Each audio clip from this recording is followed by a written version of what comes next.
चीजें खत्म हो सकती हैं, और अगर पूरी तरह से नहीं हुई तो 90% तो खत्म हो सकती है।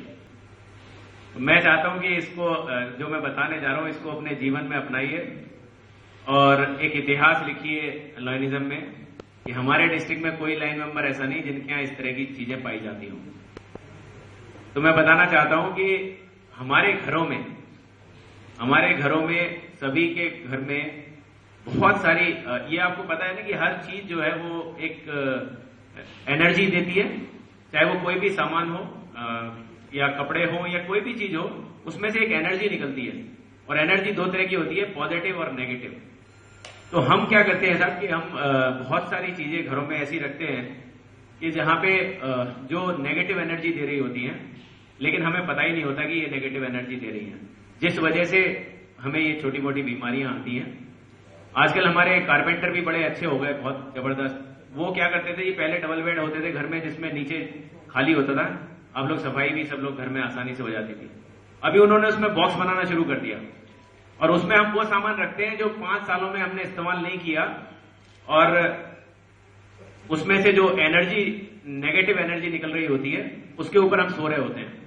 फिर हम कहते हैं भाई साहब नींद अच्छी नहीं आई, रात को नींद अच्छी नहीं आई, सुबह हमारी खराब हो गई, पता नहीं रात भर मैं तो करवटें बदलता रहा, कोई कहता है जी मुझे डरावने सपने आते रहे। तो ये सब चीजें, लेकिन हमने कभी ध्यान नहीं दिया कि ये सब चीजें हमारी पैदा की हुई हैं। तो दोस्तों, मैं ये चाहता हूं कि इस डिस्ट्रिक्ट गवर्नर साहब इसमें एक पहल करें, जहां पे भी जिस जगह पे अपने क्लब्स हैं वहां पे किसी एक संडे को एक ट्रक भर के निकला जाए, एक ट्रक लेके, भरा तो बाद में जाएगा, एक खाली ट्रक। सबसे पहले शुरुआत डिस्ट्रिक्ट गवर्नर के घर से होनी चाहिए। डिस्ट्रिक्ट गवर्नर के घर में जो भी ऐसा सामान है जिसे पिछले 5 साल से किसी ने भी इस्तेमाल नहीं किया, बहुत अच्छा अगर लाइफ को करना चाहते हैं तो 3 साल पुराना सामान जो इस्तेमाल ना किया हो, चाहे वो कपड़े हो, कोई भी चीज हो। बहुत सारे हमारे पास ऐसा स्टॉक रखा रहता है कि हम लोगों ने कमरे बना रखे हैं उसके लिए, स्टोर रूम, जिसमें शायद बहुत सारे बॉक्स ऐसे होंगे जो हमें ही ये नहीं पता कि हमने इसमें क्या क्या सामान रखा हुआ है, लेकिन वो रखा हुआ है। अभी याद करेंगे तो भाभी जी भी ये कहेंगी पता नहीं कुछ है तो सही, इसमें खोल के ही देखना पड़ेगा क्या है, क्योंकि सारी चीज क्रॉकरी भी है, वो नई आती रहती है, और ये सारे जो सामान रखे हुए हैं ये नेगेटिव एनर्जी देते हैं। आप यकीन मानिए ये इतनी नेगेटिव एनर्जी छोड़ रहे होते हैं घर में कि हमारे घर में ये छोटी मोटी बीमारियां घुस जाती हैं। दोस्तों, आपके लिए उस सामान की जरूरत नहीं, लेकिन बहुत सारे हिंदुस्तान में और आपके जिलों में भी ऐसे लोग बैठे हैं जिसके लिए वो सामान बहुत ही मूल्यवान है, बहुत ही मूल्यवान है।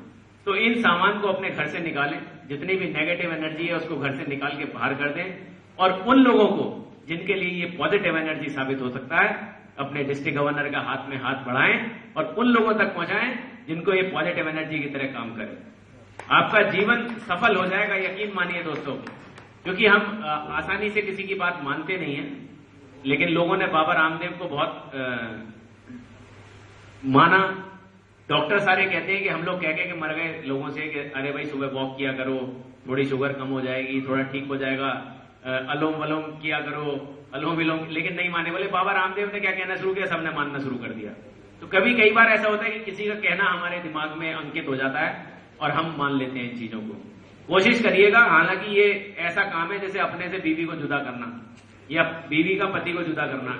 इतना ज्यादा लगाव और इतना ज्यादा मोह होता है हमें अपने सामान से, जिसको इस्तेमाल भी नहीं करेंगे तो उसके हिसाब से रखते हैं कि ये इस साल हमने एक पुरानी साड़ी है, ये इस साल अपनी घरवाली नौकरानी को दे दी थी, अब अगली दिवाली में भी तो देनी है उसे, उससे अगली में देनी है, फिर बच्चों की शादी में देनी है, और रखे रहते हैं सारा सामान।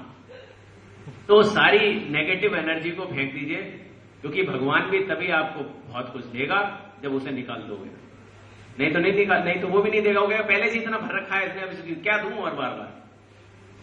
तो सारा ये नेगेटिव एनर्जी निकाल के रखिए, जीवन को बदलने का काम करिए, क्योंकि आप अलग लाइन है, आप सारे एमजीएफ हैं, तो कम से कम एक ऐसा जीवन हम जिए जो बहुत ही अच्छा हो। एक दोस्तों मैं और बात बताना चाहता हूं, लेकिन दूसरा भी हमने ट्राई किया, वो अच्छा नहीं चला, वो और ट्राई किया, वो भी अच्छा नहीं चला, या हमने अपने बच्चे को बिजनेस कराया, वो अच्छा नहीं चला, तो हम ये कहते हैं पता नहीं किस्मत ही खराब।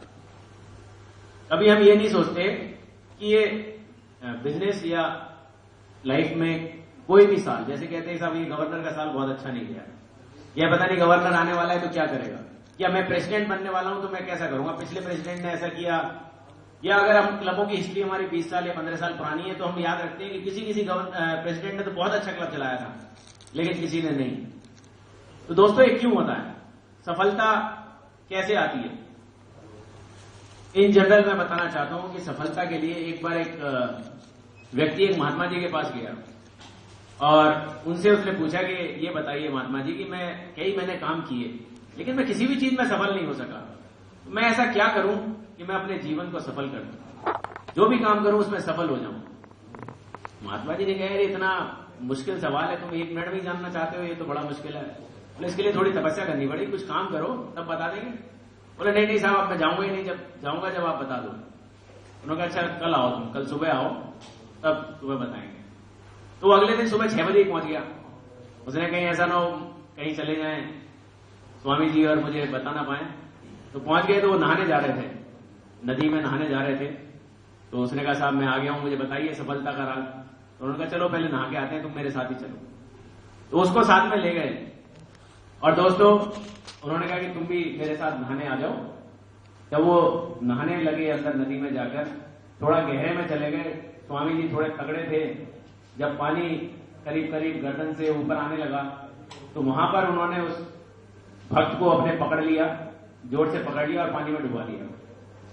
जब वो पानी में डूबने लगा तो छुड़ा नहीं पाया क्योंकि महात्मा जी थोड़े तगड़े थे उससे। तो बड़ी कोशिश करी, क्योंकि आदमी जब लगता है उसको कि मैं मर रहा हूं तो उससे ज्यादा बहुत छटपटाता है, बहुत कोशिश करता है, लेकिन उसको लगा कि अब तो मेरी जिंदगी खत्म हो गई और लगभग वो मरने की स्थिति में आने लगा, नीला पड़ने लगा।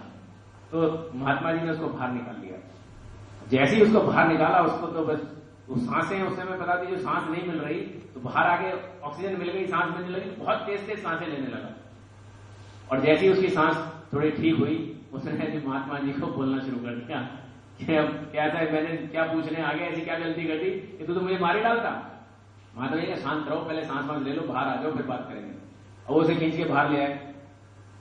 बोले एक बात बताओ, जब तुम्हें मैंने पानी से बाहर निकाला तो तुम्हें क्या लग रहा था, क्या करना चाहिए?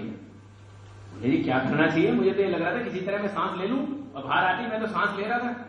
बोले बस ये एक मंत्र है, जीवन में जो भी काम करोगे अगर उसको ऐसे कर लिया कि मेरी सांस है तो कभी विफल नहीं हो सकते, हमेशा सक्सेसफुल हो। तो जीवन में कोई भी काम करो तो दोस्तों इस तरीके से करो कि वो आपके जीवन की सांस है। अगर उस सांस की तरह अगर आप काम करोगे